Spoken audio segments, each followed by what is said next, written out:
The apartment was small, but it was hers. The air smelled faintly of paint and possibility. It was a fresh start, a chance to leave the past behind. The city lights twinkled outside her window, a symphony of promise. Tonight she would sleep soundly. The clock ticked past 11. Sarah snuggled into her duvet, the silence of the apartment both comforting and strange. She closed her eyes, letting the exhaustion of the day wash over her. Soon sleep came, deep and dreamless.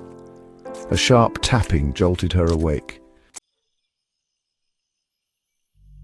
Midnight. The room was dark, save for the sliver of moonlight cutting across the floor.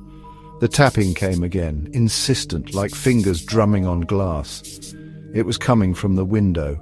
Fear, cold and sharp, pierced through Sarah's drowsiness. Heart pounding, Sarah crept towards the window.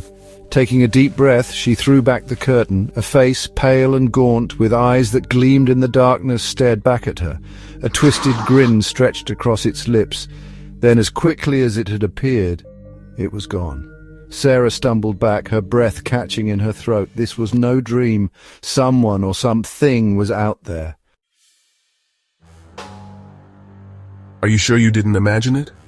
Mark's voice, usually so reassuring, sounded thin over the phone. Sarah clutched the phone tighter. There was a face, Mark. I saw it. Sighing. Look, I'll come over. We'll check it out together, okay? Mark arrived 20 minutes later, a comforting presence in the darkness of her fear. He checked the windows, the locks, even the fire escape. Nothing. See? Just your imagination playing tricks.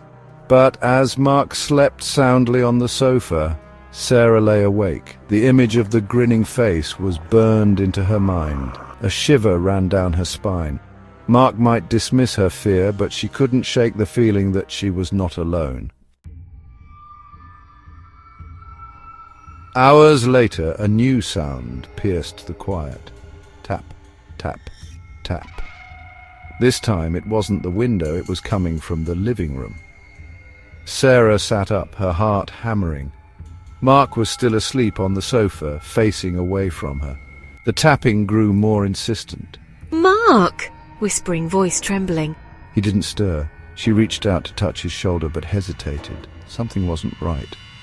Then slowly Mark turned. His eyes were wide open, but they were empty, vacant. His lips curled into a grotesque imitation of a smile, the same smile she had seen at the window. The lights flickered and died. Darkness engulfed them.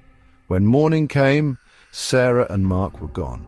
The only sign of their presence was a chilling message scrawled across the window in what appeared to be blood. "I'll be watching."